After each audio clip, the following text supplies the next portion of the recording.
Brother's Keeper is a story that revolves around two twin brothers, Andy and Pete, that grow up in the 1950s in a small town called Bainbridge, Georgia. Gonna tell him about Uncle John. Claims has misery, but has a lot of fun, oh baby. Yeah, yeah, baby. Woo. Marker. Baby. Action.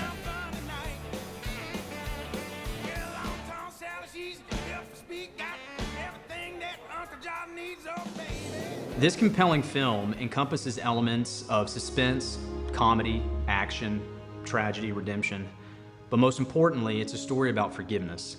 They say that time heals all wounds, but I don't completely agree with that. I think that love is the answer. Andy and Pete couldn't be any more different. Andy is a troubled youth who has no real focus in life. He has a strong urge to consistently protect his brother. As the two boys grow older, Andy is labeled as the troublemaker or the bad apple, and Pete excels at everything that he does. And while Andy has a ton of potential, no one really seems to give him the benefit of the doubt. As they approach their high school graduation, Pete has big plans to marry Maggie, the love of his life, and head off to school to become a preacher. Andy, on the other hand, doesn't have much of a relationship with God. As a matter of fact, he doesn't have a relationship with anyone outside of his brother Pete. Andy kind of looked at his brother Pete as an idealist or a dreamer.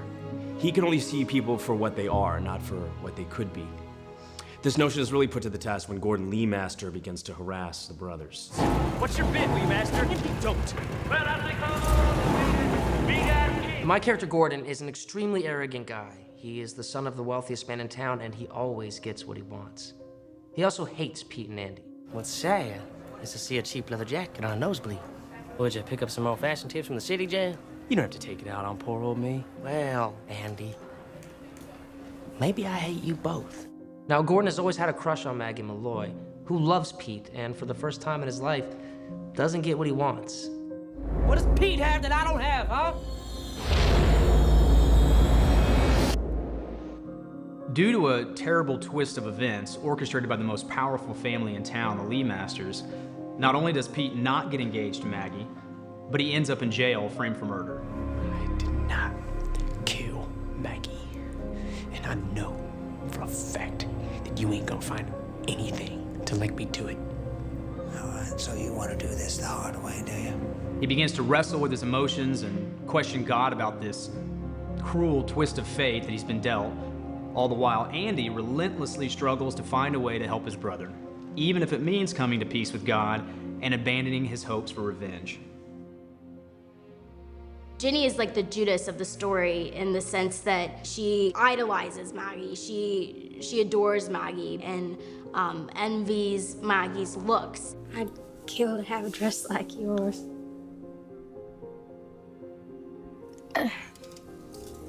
Her judgment gets a little bit clouded, and she ends up making some really bad choices.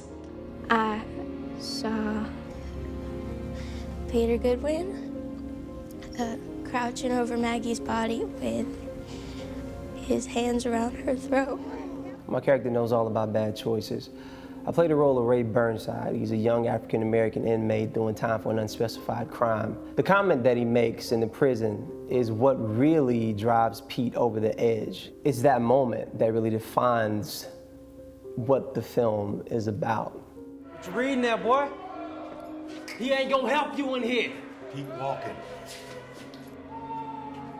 Brother's Keeper takes moviegoers on an incredible journey through Georgia in the 1950s, from Main Street to the state penitentiary, from young love to a heinous crime of passion, from counterfeit justice to forgiveness forged through pain, from God's mercy to the ultimate sacrifice. There's a saying that we live in the world of the walking wounded. Many of us have a tough time letting go when we've been wronged. And while revenge may seem sweet, Brother's Keeper is a powerful reminder that only forgiveness can truly heal. I read one time about the charm of fishing is that even though you're in pursuit of something that's elusive, it's attainable. It's like a perpetual series of occasions for hope. And you don't ever know when hope's gonna spring up. Or redemption. So we've got this movie. It's completed, ready to go, and we want to share it with you. But there's a problem. It's not your typical big-budget Hollywood film with studio backing. What we're asking from you is if you could help spread the word. Join our team and help us get the movie out there. Now, we're partnered up with this group called CT. It's a great new concept for independent filmmakers like us. We actually have a way for you to help, and today we are asking you for your help. CT is a win-win for everyone. It gives theaters what they want, you. And it gives you what you want. Great new films to see with your friends and family. It works like this. Go to CT.com and reserve your seats to Brother's Keeper today with your credit card, and pay only when your local movie theater fills up. Maybe you have friends in Boise you think would love the film. With a few clicks, you can gift them reservations to their local theater. And if you don't see your local theater listed, simply start a campaign to bring Brother's Keeper to your city. We open in theaters on September 20th. Go to the website and reserve your seats, and please do it today, as soon as the video ends, please. Because the sooner we fill up each theater, the more screens it'll be on. We would love for you to see this movie, so please tell your friends, tell your family, get the word out, and help us get Brother's Keeper into more theaters. You can help us right now today by reserving seats at CT.com. When a theater gets to 500 seats pre-sold for opening weekend, Brother's Keeper is coming to your town.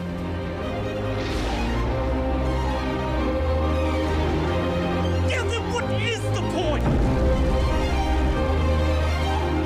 This is about life or death. I'll ruin everything. I'm the screw-up. You're the perfect one. He didn't do it. He's innocent. As long as you can pull air into your lungs, you've got potential. Potential to help somebody right up to the very end.